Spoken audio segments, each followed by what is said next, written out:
It's not just simply saying that Cristina Palabay is a member of the communist group. It's usually followed by a threat. As early as 2018, we saw posts from different police pages. Our mga mukha namin, syempre na-shock, natakot talaga kami. It said that I have a 1 million bounty on my head. I must admit, I was really scared for my security and my family. These people have been red tagged. Being red tagged in the Philippines means the government is accusing you of being a New People's Army fighter or a supporter of the communist insurgency. The red tagging is usually done through social media posts or being called out in government news releases or press conferences.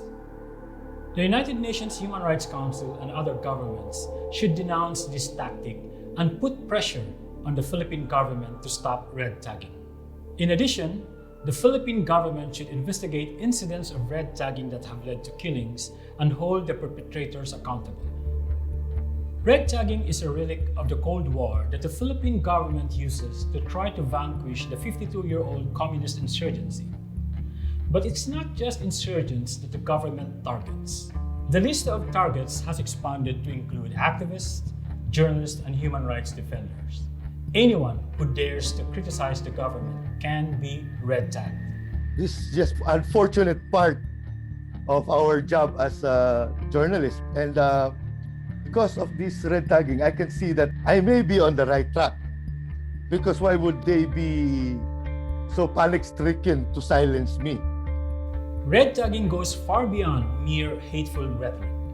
Because many of those red tagged have been killed, being red tagged essentially means you are on a hit list.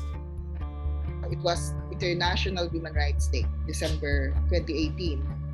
Someone called me up, called me a slut, called me a whore, many other bad stuff. And then he told me that I may end up getting raped aside from being killed. I feel threatened, hindi ako umuwi ng bahay. Nasa office lang ako, doon ako nakikiligo, doon ako nakikitulog. Yung supervisor ko is very supportive. O wag ka munang lumabas kasi baka mamaya inaano ka na, may naka-ano sa'yo, nakasunod, yung mga ganun. This practice has become so widespread that protests are taking place against it. Red tagging is part of the government's counterinsurgency campaign. But by shutting down critical voices of activists, human rights defenders, and journalists, it is shrinking democratic space in the Philippines.